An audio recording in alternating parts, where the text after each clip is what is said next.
Hello बच्चों, let's read this question. The question says a galvanometer of resistance 50 ohm is connected to a battery of 3 volt along with a resistance of 2950 ohm in series. A full scale deflection of 30 division is obtained in the galvanometer. In order to reduce this reflection to 20 divisions, the resistance in series should be, first option is 6050 ohm, second option is 4450 ohm, third option is 5050 ohm and fourth option is 5550 ohm. तो की concept को यहाँ पे discuss करते हैं. की concept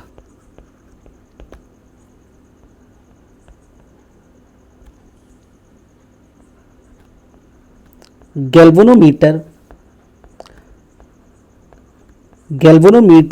is a device. Galvanometer is a device which is used to measure small current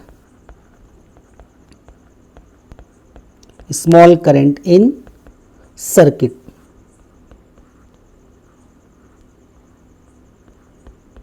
Galvanometer is a device which is used to measure small current in circuit. अब इसकी कंसेप्ट की help से अब question को solve करते हैं. यहाँ पे केस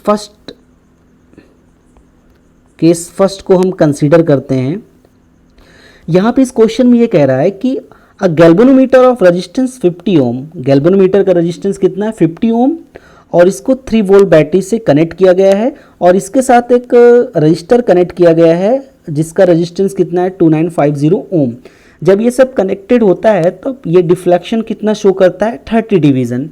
30 डिवीज़न यहाँ पे हमें डिफ्लेक्शन मिलता है. तो यहाँ पे सर्किट ड्रॉ करते हैं. यहाँ पे एक हमारे पास ये है गैल्वेनोमीटर.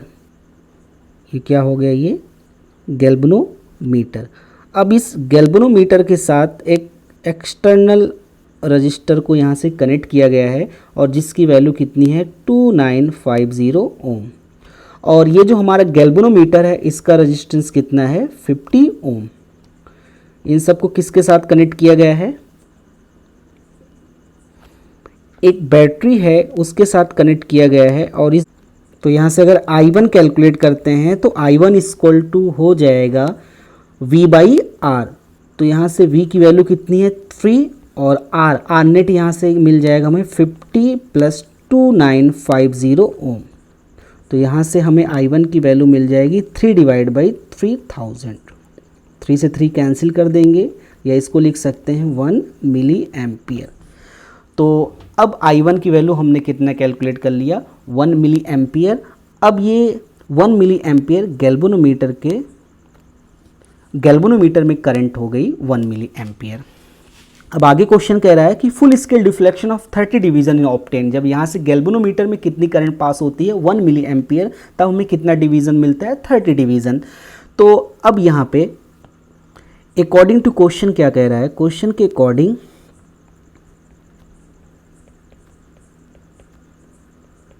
30 डिवीज़न में हमें कितनी करंट मिल रही है? 1 मिली एम्पियर. तो 1 डिवीज़न में हमें कितनी करंट मिलेगी?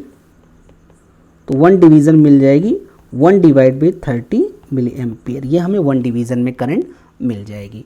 अब यहाँ पे हम केस सेकंड की बात करते हैं. तो केस सेकंड में ये कह रहा है कि in order to reduce this deflection to 20 division the resistance in series should be. यानी अब हमें यहाँ पे 20 डिवीज़न का डिफ्लेक्शन चाहिए. तब यहाँ पे हम कितना रजिस्टर यहाँ से कनेक्ट कर दें. तो अब यहाँ से हम केस सेकंड की बात करेंगे. तो केस सेकंड की यहाँ पे बात करते हैं. केस सेकंड गैल्वेनोमीटर है हमारे पास ये. अब इस गैल्वेनोमीटर के साथ हम कितना रजिस्टर सीरीज में कनेक्ट कर दें. बैटरी वही है, ये हो गई बैटरी. और इस बैटरी का EMF कितना है? यहाँ से 3 वोल्ट. और यहाँ पे कितना रेजिस्टेंस कनेक्ट कर दे इसको एज्यूम कर लिया गया कैपिटल R. और गैल्वेनोमीटर के पास कितने रेजिस्टेंस है? ये 50 ओम. तो यहाँ से हम मान लेते हैं करंट कितनी फ्लो होगी? I2. अब ये I2 की वैल्यू कैलकुलेट करते हैं। अब I2 की वैल्यू ओम्स लॉ से हो जाएगा V डिवाइड बाई R। तो V यहाँ पे कितना है 3 और R नेट कितना हो जाएगा यहाँ पे, गैल्वेनोमीटर के पास यहाँ पे कितना रेजिस्टेंस है 50 ओम और एक्सटर्नल रेजिस्टेंस है कैपिटल R। नेट कितना हो जाएगा 50 प्लस R। तो यहाँ से हमें मिल जाएगा 50 प्लस R। अब यहाँ पे हमें I2 की वैल्यू कैलकुलेट करना है। किसकी वैल्यू यहाँ पे कैलकुलेट करना है, I2 की वैल्यू। अब 1 डिवीज़न में यहाँ पे कितनी हमें मिल रही है, 1 डिवाइड बाई 30 मिली एम्पियर। तो 20 डिवीज़न में कितनी करंट होगी, तो 20 डिवीज़न में अगर हमें कैलकुलेट करना है करंट, तो करंट इन 20 डिवीज़न, तो I2 इक्वल टू हो जाएगा 20 डिवीज़न और 1 डिवीज़न में हमने यहाँ पे कितनी करंट कैलकुलेट की है 1 डिवाइड बाई 30 मिली एम्पियर। तो ये हो जाएगा 1 डिवाइड बाई 30 मिली एम्पियर। तो यहाँ से हमें I2 की वैल्यू जो मिल जाएगी वो मिल जाएगी 2 डिवाइड बाई 3 मिली एम्पियर। अब इस I2 की वैल्यू यहाँ पे इसको मान लेते हैं हम इक्वेशन नंबर फर्स्ट में पुट कर देंगे। तो अगर फ्रॉम इक्वेशन फर्स्ट की हम बात करें, from equation first we have I2 की वैल्यू यहाँ पे कितनी है 2 डिवाइड बाई 3 इक्वल टू हो जाएगा 3 divide by 50 plus R।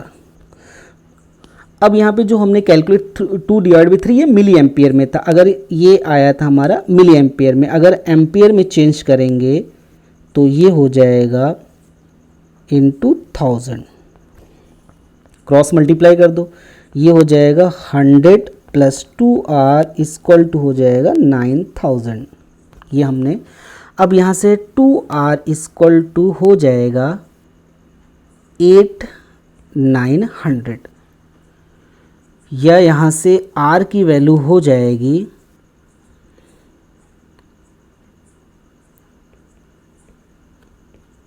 445 ohm. So final answer is R equal to 4450 ohm. ये फाइनल आंसर हो गया and second option is the correct option. Hope you understood it well. Best of luck.